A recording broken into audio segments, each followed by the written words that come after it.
ನಮಸ್ಕಾರ. ಏಷ್ಯಾನೆಟ್ ಸುವರ್ಣ ನ್ಯೂಸ್ನ dear doctor ಕಾರ್ಯಕ್ರಮಕ್ಕೆ ಸ್ವಾಗತ. ನಾನು ಅಮೃತವರ್ಷಿಣಿ. ಹರ್ನಿಯಾ ಹೆಚ್ಚಾಗಿ ಇತ್ತೀಚಿನ ದಿನಗಳಲ್ಲಿ ಆಗ್ತಾ ಇದೆ. ಅದು ಯಂಗ್ ಪೀಪಲ್ ಅಲ್ಲೇ ಜಾಸ್ತಿ.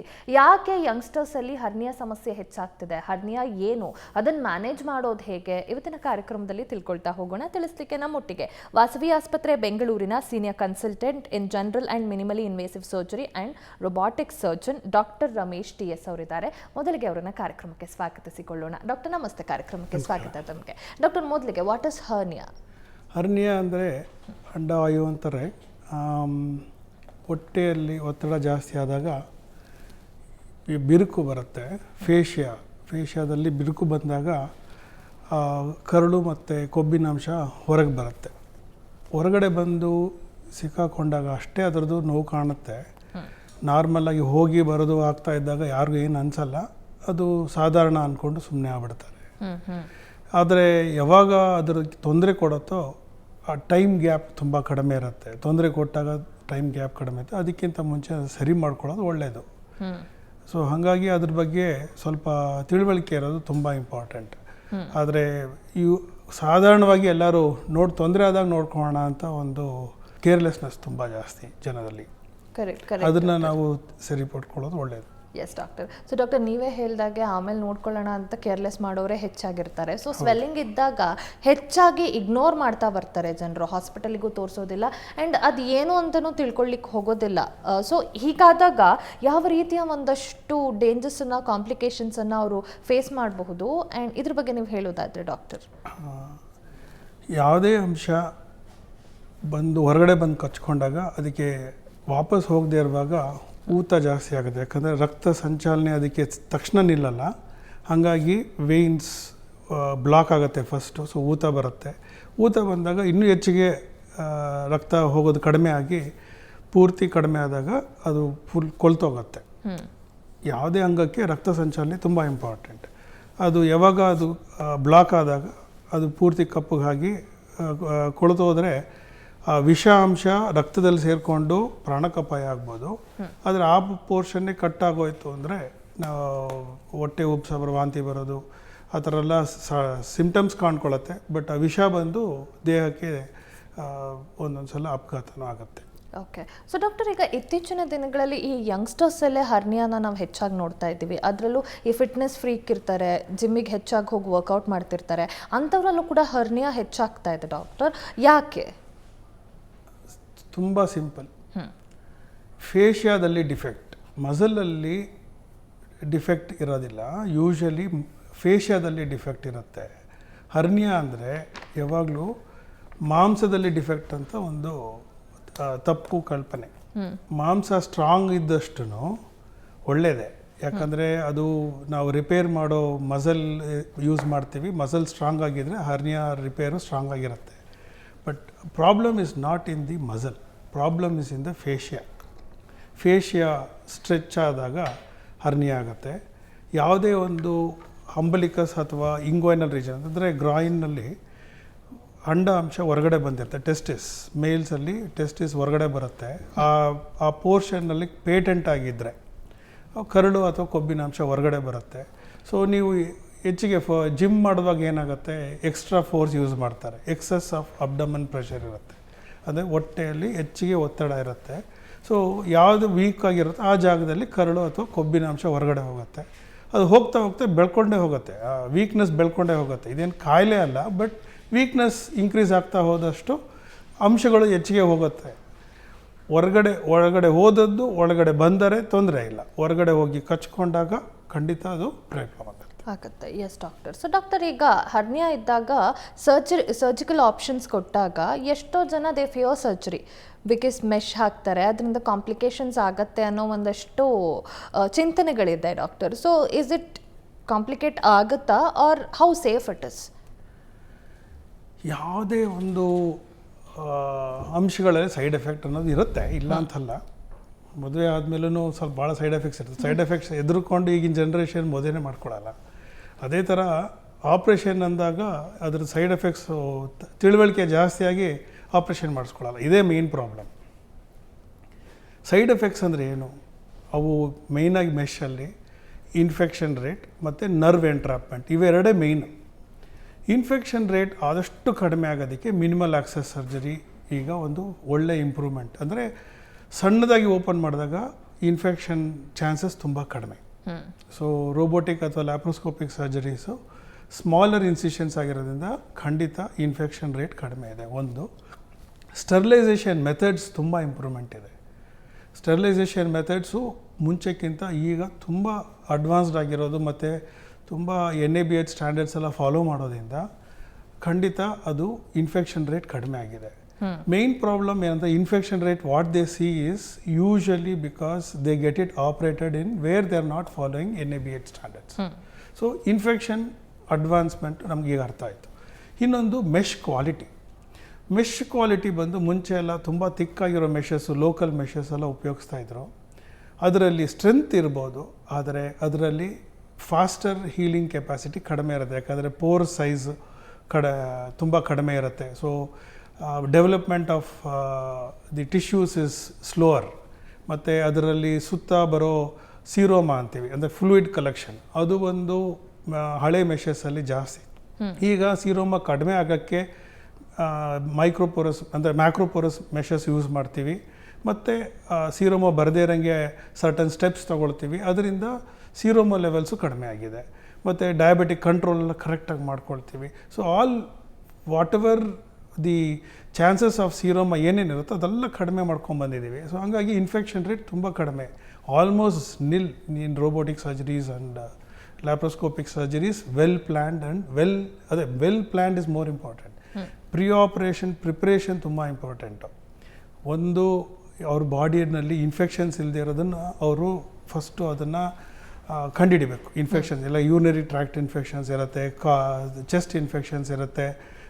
ಸಡನ್ನಾಗಿ ಟ್ರಾವೆಲ್ ಮಾಡ್ಕೊಂಬಂದಿರ್ತಾರೆ. ಟ್ರಾವೆಲ್ ಮಾಡಿದಾಗ ಡಿಫ್ರೆಂಟ್ ಎನ್ವಿರಾನ್ಮೆಂಟ್ಸಲ್ಲಿ ಬರೋದ್ರಿಂದ ರೆಸ್ಪಿರೇಟ್ರಿ ಇನ್ಫೆಕ್ಷನ್ಸು ಸಡನ್ನಾಗಿ ಬಂದು ಡೆವಲಪ್ ಆಗುತ್ತೆ. ಸೊ ಅದೆಲ್ಲ ನಾವು ಕನ್ಸಿಡರ್ ಮಾಡಬೇಕಾಗತ್ತೆ. ಸಡನ್ ಊರಿಂದ ಬಂದು ಮಾಡಿಸ್ಕೊಂಡ ತಕ್ಷಣ ಹೋಗೋದು ನೋ, ಐ ನಾಟ್ ಅಗ್ರಿ. ಅಥವಾ change in atmosphere will definitely have some amount of respiratory tract infection in many people. So ಹಾಗಾಗಿ I don't recommend people who are going to travel, ಬಂದು ಊರಿಂದ ಬಂದು ಮಾಡಿಸ್ಕೊಂಡು ಮತ್ತೆ ಊರು ಹೊಟ್ಟೋಗ್ತೀನಿ ಅಂದರೆ ಐ ನಾಟ್ ಅಗ್ರಿ. ಅವ್ರಿಗೆ ಸಡನ್ನಾಗಿ ಅಪ್ಪರ್ ರೆಸ್ಪಿರೇಟರಿ ಟ್ರ್ಯಾಕ್ಟ್ ಇನ್ಫೆಕ್ಷನ್ ಆಗುತ್ತೆ, ಕಾಫ್ ಆಗುತ್ತೆ. ಕಾಫ್ ಮಾಡಿದಾಗ ನಮ್ಮ ಇನ್ಫೆಕ್ಷನ್ನು ವೂಂಡಲ್ಲಿ ಇದು ಕ್ಲಾಟ್ ಆಗುತ್ತೆ. ನಾವೊಂದು ಡಿಸೆಕ್ಷನ್ ಮಾಡಿರ್ತೀವಿ, ಅದೆಲ್ಲ ಕೂತ್ಕೊಳ್ಳೋ ತನಕ ಸ್ವಲ್ಪ ರೆಸ್ಟ್ ಕೊಡಬೇಕು. They should respect the post operative phase. We may minimise the pain but they should not misuse it. ಅದು ತುಂಬ ಇಂಪಾರ್ಟೆಂಟು. ಯಾವತ್ತೂ ಅಷ್ಟೇ ನಾವು ಪೋಸ್ಟ್ ಆಪ್ ಕೇರು ನಾವು ಡ್ಯೂರೇಷನ್ ವೂಂಡ್ ಹೀಲಿಂಗ್ ಟೈಮ್ನ ನಾವು ಚೇಂಜ್ ಮಾಡಿಲ್ಲ. ಅದ್ರದ್ದು ಪೇಯ್ನ್ ಹೇಗೆ ಕಡಿಮೆ ಮಾಡಬೇಕು ಅದನ್ನು ಮಾಡಿದ್ದೀವಿ. ಕರೆಕ್ಟ್ ಪ್ಲೇನ್ ಉಪಯೋಗಿಸ್ತಾ ಇದ್ದೀವಿ, ಕರೆಕ್ಟಾಗಿ ಫಿಕ್ಸ್ ಮಾಡ್ತಾ ಇದ್ದೀವಿ.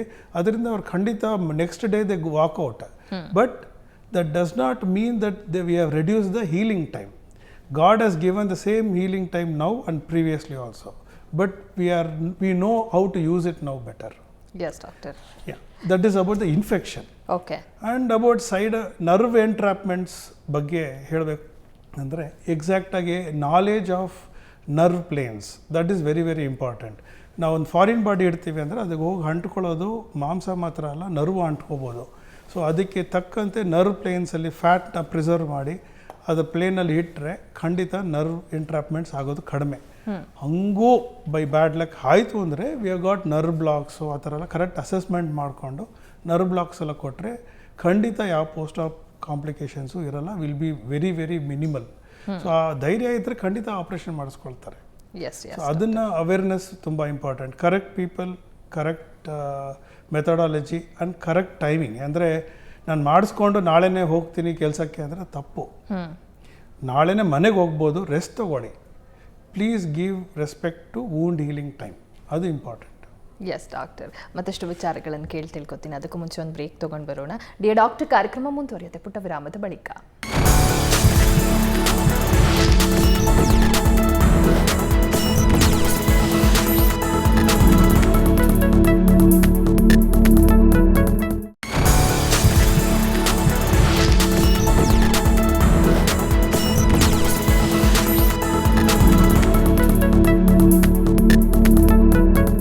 ವಿರಾಮದ ಬಳಿಕ ಡಿಯರ್ ಡಾಕ್ಟರ್ ಕಾರ್ಯಕ್ರಮಕ್ಕೆ ಮತ್ತೊಮ್ಮೆ ಸ್ವಾಗತ.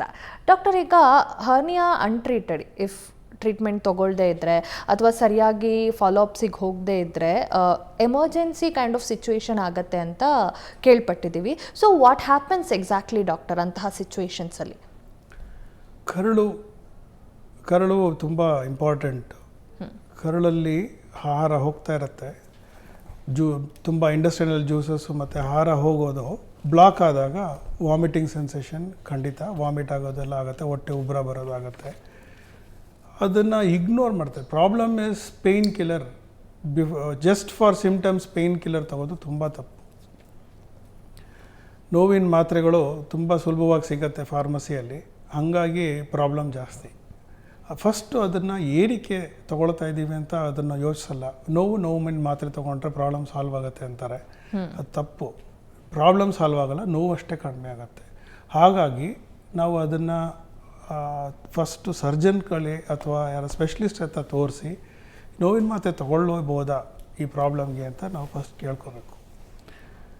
ಎಮರ್ಜೆನ್ಸಿ ಅದಕ್ಕೆ ಆಗೋದು. ಸಡನ್ನಾಗಿ ಭಾರ ಎತ್ತು ಬಿಡ್ತೀವಿ, ಕೆಮ್ಮು ಬಿಡ್ತೀವಿ, ಸೀನ್ ಬಿಡ್ತೀವಿ, ಒಂದು ಪದಾರ್ಥವನ್ನು ಸಡನ್ನಾಗಿ ಭಾರ ಸರಿಸಿದಾಗ ಕಾಮನ್ನಾಗಿ ಏನಾಗುತ್ತೆ, ಕರಳು ಕಚ್ಕೊಳ್ಳೋದು ಸಾಧ್ಯತೆ. ಯಾವ ಟೈಮ್ ಅಂತ ಹೇಳೋಕ್ಕೆ ಬರಲ್ಲ.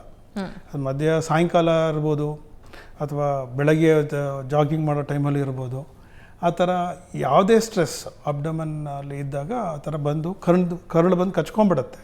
ಅವಾಗ ಅದು ಕೊಳ್ತೋಗೋದು ನಿಲ್ಲಿಸಬೇಕು.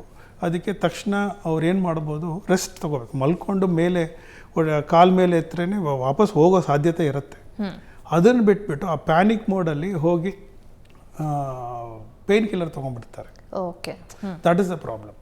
ಆ emergency is go take rest. ಅಬ್ಡಮನಲ್ಲೇ ಪ್ರೆಷರ್ ಕಡಿಮೆ ಮಾಡ್ಕೋಬೇಕು. ಏನು ಮಾಡಬೇಕು, ಮಲ್ಕೊಂಡು ಕಾಲ ಮೇಲೆ ಎತ್ಕೊಂಡ್ರೆ ವಾಪಸ್ ಹೋಗೋ ಸಾಧ್ಯತೆ ಇದೆ ಒಂದು.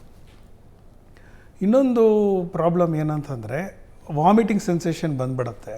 ಸೊ ವಾಮಿಟ್ ಮಾಡ್ತಾ ಮಾಡ್ತಾ ಅಬ್ಡಮನ್ ಪ್ರೆಷರ್ ಇನ್ನೂ ಜಾಸ್ತಿ ಆಗುತ್ತೆ. ಕರೆಕ್ಟ್. ಸೊ ಹಾಗಾಗಿ ಇನ್ನೂ ಹೆಚ್ಚಿಗೆ ಅಂಶ ಹೋಗಿ ಕಚ್ಕೊಂಡ್ಬಿಡುತ್ತೆ. ಸೊ ಅದು ರೆಡ್ಯೂಸೇ ಆಗಲ್ಲ, ಆದರೂ ಅದು ತೊಳ್ಳಕ್ಕೆ ನೋಡ್ತಾರೆ. ಅದೊಂದು ಪ್ರಾಬ್ಲಮ್. ಇನ್ನೊಂದು ಪ್ರಾಬ್ಲಮ್ ಏನಂದರೆ ಬೆಲ್ಟ್ ಹಾಕ್ಕೊಳ್ಳೋದು.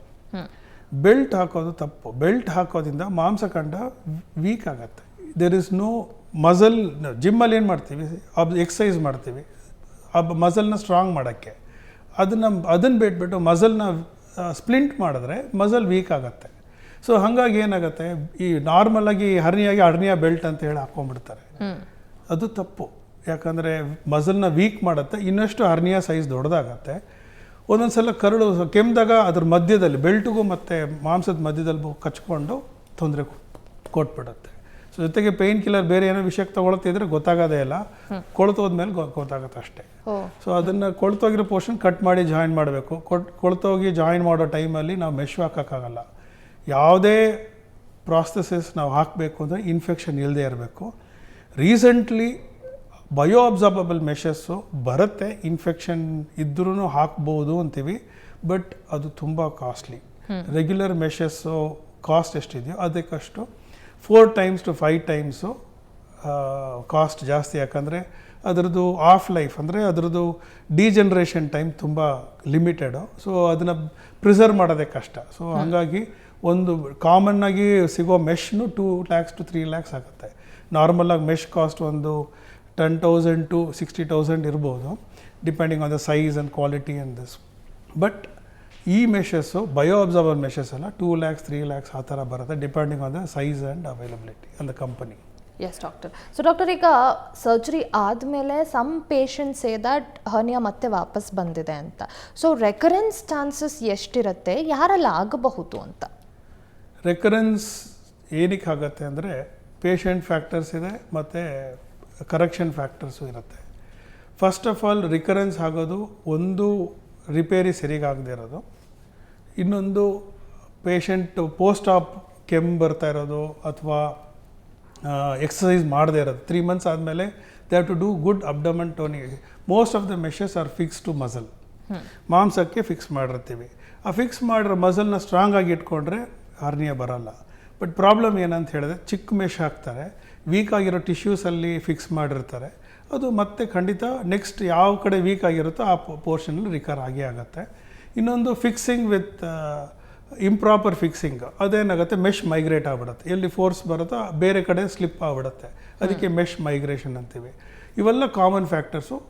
ಭಾಳ ಅಂದರೆ ಆಸ್ತಮಾ ಇರೋರು ಅಂತ ಮತ್ತು ಭಾಳ ಒಬೇಸಿಟಿ ಅಂದರೆ ತುಂಬ ದಪ್ಪ ಇದ್ದರೆ ಅಬ್ಡಮನ್ ಪ್ರೆಷರ್ ಜಾಸ್ತಿ ಇರುತ್ತೆ, ಅವರು ಎಕ್ಸಸೈಸು ಮಾಡಲ್ಲ ಅಂಥದ್ರಲ್ಲಿ ಇದು ಭಾರ ಜಾಸ್ತಿ ಆಗ್ತಾನೆ ಹೋಗ್ತಾರೆ, ಮೆಶ್ ಸೈಜ್ ಅಂತೂ ಇನ್ಕ್ರೀಸ್ ಆಗೋದೇ ಇಲ್ಲ. All meshes actually remain same size after contraction, ಅಂದರೆ ವೂಂಡ್ ಕಾಂಟ್ರಾಕ್ಷನ್ ಆಗುತ್ತೆ. ಸೊ 30% ಅಷ್ಟು ಮೆಶ್ ಕಡಿಮೆ ಆಗುತ್ತೆ ನಾವು ಹಾಕೋ ಸೈಜು. ಅದರಲ್ಲಿ 30% ಕಡಿಮೆ ಆದಮೇಲೆ ಅದೇ ಸ್ಟೇಜಲ್ಲಿ ಇರುತ್ತೆ. 500 ವರ್ಷ ಆದರೂ ಅದೇ ಸ್ಟೇಜ್, ಯಾಕಂದರೆ ಅದು polypropylene material which is commonly used is infinite of life, ಅದಕ್ಕೆ ಇನ್ನೂ ಇದೇ ಇರಲ್ಲ, 500 ಇಯರ್ಸ್ ಆದ್ರೂ ಹಂಗೆ ಇರುತ್ತೆ ಅದು ಒಟ್ಟಿನಲ್ಲಿ. ಸೊ ಹಂಗಿರುವಾಗ ಮೆಶ್ಶು ಸೈಜ್ ಕಡಿಮೆ ಆಗಲ್ಲ, ಬಟ್ ಸುತ್ತಮುತ್ತರ ಅಂಶಗಳು ವೀಕ್ ಆದರೆ ಪ್ರಾಬ್ಲಮ್ ಆಗುತ್ತೆ. So correct size mesh, correct ಎಲ್ಲ ವೀಕ್ ಏರಿಯಾಸ್ನು ಕವರ್ ಮಾಡಿ ಅವರು ಪೋಸ್ಟ್ ಆಪ್ ಇನ್ಕ್ರೀಸ್ ಇದು ಅಬ್ಡಮನ್ ಸ್ಟ್ರೆಂತ್ ಇನ್ಕ್ರೀಸ್ ಮಾಡಿಕೊಂಡು ವೆಯ್ಟ್ ಗೇನ್ ಆಗದೆ ಇದ್ದರೆ ರಿಕರೆನ್ಸ್ ಆಗೋದಿಲ್ಲ. Recurrence is mainly because of improper post op care. ನಾವು ಹೇಳೇ ಎಕ್ಸಸೈಸ್ ಹೇಳ್ಕೊಟ್ಟು 1 ತಿಂಗಳು ಮಾಡ್ತಾರೆ, ಆಮೇಲೆ ಬಿಟ್ಬಿಡ್ತಾರೆ, ಆಮೇಲೆ ವೆಯ್ಟ್ ಗೇನ್ ಆಗ್ತಾರೆ, ಅದು ತಪ್ಪು. ಎಸ್ ಡಾಕ್ಟರ್, ಮತ್ತಷ್ಟು ವಿಚಾರಗಳನ್ನು ತಿಳ್ಕೊತೀನಿ. ಮತ್ತೊಂದು ಬ್ರೇಕ್ ತೊಗೊಂಡು ಬರೋಣ. ಡಿಯರ್ ಡಾಕ್ಟರ್ ಕಾರ್ಯಕ್ರಮ ಮುಂದುವರಿಯುತ್ತೆ ಮತ್ತೊಂದು ಪುಟ್ಟ ವಿರಾಮದ ಬಳಿಕ.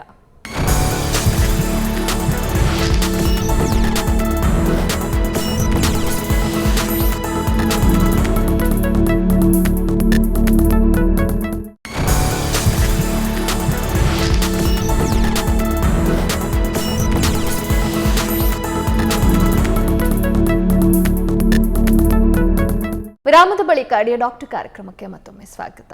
ಸೊ ಡಾಕ್ಟರ್, ಈಗ ಹರ್ನಿಯಾ ಅಂತಂದಾಗ ಹರ್ನಿಯಾ ಸೈಜಸಲ್ಲೂ ಡಿಫರ್ ಆಗುತ್ತಾ ಅಥವಾ ಎಲ್ಲದಕ್ಕೂ ಒಂದೇ ರೀತಿಯ ಟ್ರೀಟ್ಮೆಂಟ್ ಇರುತ್ತಾ? ಒಂದೇ ಸೈಜ್ ಮೆಶ್ಶು ಅಥವಾ ಸರ್ಜರಿ ಕೂಡ ಒಂದೇ ರೀತಿ ಹಾಗೆ? ಚಿಕ್ಕ ಅಂದರೆ ಒಂದು ಸೆಂಟಿಮೀಟ್ರ್ಗಿಂತ ಹರ್ನಿಯಾ ಚಿಕ್ಕದಾಗಿದ್ದರೆ ಯೂಶಲಿ ಬರೀ ಚಿಕ್ಕ ಕೊಬ್ಬಿನಾಂಶ ಹೋಗಿರುತ್ತೆ, ಅವಾಯ್ಡ್ ಮಾಡ್ಬೋದು. ಅದಕ್ಕಿಂತ ದಪ್ಪ ಆಗಲಿಲ್ಲ ಪೇಷಂಟ್ ಅಂತ ಹೇಳಿದ್ರೆ ತೊಂದರೆ ಆಗಲ್ಲ, ಅದಕ್ಕೇನು ಆಪ್ರೇಷನ್ ಬೇಕಾಗಲ್ಲ. ಒಂದೇ 1 ಸೆಂಟಿಮೀಟ್ರ್ಗಿಂತ ಚಿಕ್ಕದಾಗಿದ್ದರೆ ಬರೀ ಒಂಚೂರು, ಈಗ ಸ್ಕ್ಯಾನಿಂಗ್ ಎಲ್ಲ ಭಾಳ ಮಾಡ್ತಾ ಇರೋದು, ಮಾಸ್ಟರ್ ಚೆಕಪ್ ಮಾಡ್ತಿರ್ತೀವಿ, 0.8 mm ಅದಕ್ಕೆ ಒಂದು ಫಾರಿನ್ ಬಾಡಿ ಇಡೋದು ತಪ್ಪು. ಏನೋ ಬೇರೆ ಆಪ್ರೇಷನ್ ಮಾಡುವಾಗ 0.8 mm 8 mm ಹೋಲ್ನ ಬೇಕಾದ್ರೆ ಜಸ್ಟ್ ಸೂಚರ್ಸಲ್ಲಿ ಕ್ಲೋಸ್ ಮಾಡ್ಬೋದು, ಆಯಿತಾ. Less than 2 centimetre suture closure is more than ample by books. Less than 2 centimetre if the abdomen wall is strong, ಅಂದರೆ ಸುತ್ತಮುತ್ತ ಮಾಂಸಖಂಡ ಸ್ಟ್ರಾಂಗ್ ಆಗಿದ್ದರೆ ಅದನ್ನು ಸೂಚರ್ಸ್ನಲ್ಲೇ ಕ್ಲೋಸ್ ಮಾಡ್ಬೋದು. 2 ಸೆಂಟಿಮೀಟರ್ಸ್ಗಿಂತ ಜಾಸ್ತಿ ಡಿಫೆಕ್ಟ್ ಇದ್ದರೆ ಮೆಶ್ ಬೇಕು, especially if the abdomen wall is weak. ಈಗ ನಾವು ಕಾಲ್ ರೇಸ್ ಮಾಡಿದ್ರೆ ಈ ಪೋರ್ಷನ್ನು ಮಿಡ್ ಲೈನ್ ಇರುತ್ತಲ್ವ, ಆ ಪೋರ್ಷನ್ ಬೆರಿ ಫೇಶಿಯಾ, ಅಲ್ಲಿ ಮಾಂಸ ಇರಲ್ಲ, ಆ ಅಂಶ ವೀಕ್ ಆಗಿದ್ದರೆ 1 ಸೆಂಟಿಮೀಟರ್ ಇದ್ರೂ ಮೆಶ್ ಹಾಕಬೇಕಾಗತ್ತೆ. Okay, it is not the size of the defect, it is size of the weakness. Okay. So ವೀಕ್ನೆಸ್ನೂ ಕವರ್ ಮಾಡಬೇಕು. ಸೊ ಅದನ್ನು ಕನ್ಸಿಡರ್ ಮಾಡಿ ಅಪ್ ಟು 1 ಸೆಂಟಿಮೀಟ್ರಿಂದ 10 ಸೆಂಟಿಮೀಟರ್ಸ್ ತನಕ we always put a mesh and that will be enough. ಅದೇ 10 ಸೆಂಟಿಮೀಟ್ರ್ಗಿಂತನೂ ಜಾಸ್ತಿ mesh ಇದ್ದರೆ will have to do what is called as abdominal wall reconstruction. ಅಂದರೆ ಅಬ್ಡಮನ್ ಸಾಲಲ್ಲ, ಒಂದು ಮೆಶ್ ಹಾಕಿದ್ರೆ ಅದು ಶ್ರಿಂಕ್ ಆಗುತ್ತೆ, ಟೈಟ್ ಆಗಿಬಿಡುತ್ತೆ.